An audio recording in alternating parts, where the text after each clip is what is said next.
Warahmatullahi wabarakatuh. Perkenalkan, nama saya Nur Fatia dengan NPM 2331501 PM. Jadi pada hari ini saya akan menjelaskan tentang dioda dan dioda bridge.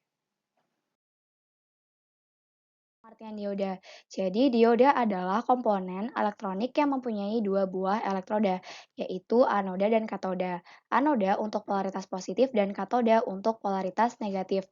Dalam dioda terdapat junction atau pertemuan di mana semikonduktor tipe P dan semikonduktor tipe N bertemu. Untuk simbol dioda seperti pada gambar. Fungsi dioda.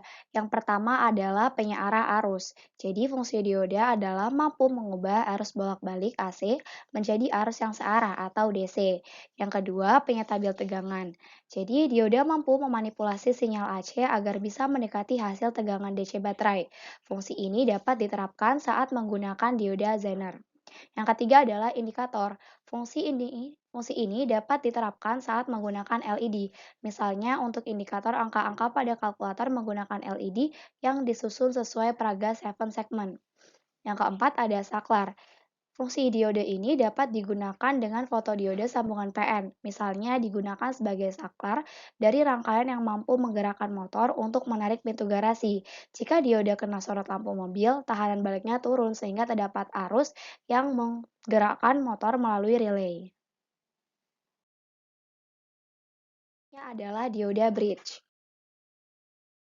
Dioda bridge atau dioda jembatan adalah komponen elektronika yang terbuat dari material dasar semikonduktor. Fungsinya sendiri yaitu sebagai alat yang digunakan untuk menyearahkan tegangan AC dan mengubahnya menjadi tegangan DC. Dioda bridge memiliki konstruksi istimewa. Pada diode ini terdapat 4 buah kaki yang juga berfungsi sebagai terminal input dan output. Jadi, dua kaki terminal akan berfungsi sebagai terminal input yang menjadi sumber masuknya arus AC. Dua kaki terminal yang lainnya berfungsi sebagai terminal output negatif dan terminal output positif.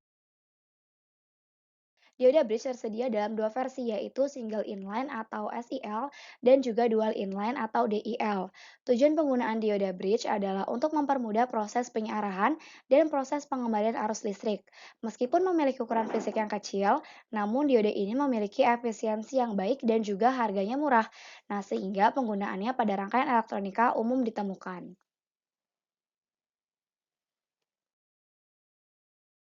Fungsi dioda bridge ini secara umumnya sama seperti dioda-dioda yang lainnya, yaitu mengubah arus AC agar menjadi output DC. Dengan penggunaan dioda bridge, maka arus DC tidak dapat keluar dari jalur pada saat proses pembalikan fase. Jadi, fungsi dioda bridge adalah sebagai berikut. Yang pertama, mengubah arus AC menjadi arus DC. Yang kedua, sebagai konversi daya. Yang ketiga, sebagai penyearah gelombang penuh. Dan yang keempat, sebagai sumber relay. Yang kelima, untuk mencegah terjadinya lonjakan arus listrik dan lain sebagainya.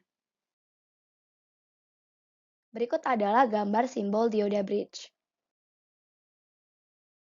Prinsip kerja dioda bridge tidak jauh berbeda dengan dioda penyearah arus lainnya. Cara kerja dioda bridge ini bisa dimulai dengan pengelompokan setiap diode, yaitu D1, D2, D3, dan D4. Setelah kita berikan label, selanjutnya kita susun diode sesuai dengan kelompok atau labelnya. Susun berpasangan dengan dua diode yang akan melewati siklus setengah gelombang dan arus atau sinyal. Saat sinyal positif dipasangkan pada input 1 dan sinyal negatif dipasangkan dengan input 2, maka D1 dan 2 akan berada dalam kondisi forward bias. Sedangkan diode lain yaitu D3 dan D4 berada dalam kondisi reverse bias, di mana ia berfungsi memperlambat sinyal pada sisi negatif.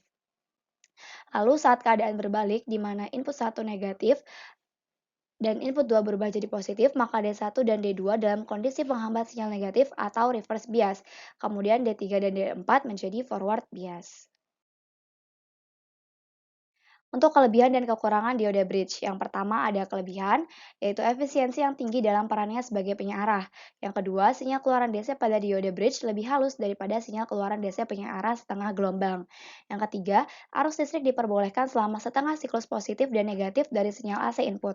Oleh karena itu, sinyal keluaran DC hampir sama dengan sinyal masukan AC.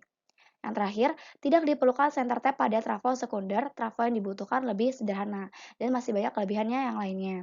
Lalu untuk kekurangannya, yang pertama, pembuatan rangkaian ini rumit karena menggunakan 4 diode tadi. Yang kedua, ketika lebih banyak diode digunakan, daya yang dibutuhkan juga semakin besar sehingga boros dalam penggunaan daya listrik. Dan yang terakhir, penurunan tegangan cukup besar karena pada diode bridge dua diode yang dihubungkan secara seri bekerja secara terus-menerus pada tiap setengah. Penjelasan dari saya kurang lebihnya mohon maaf. Wassalamualaikum warahmatullahi wabarakatuh.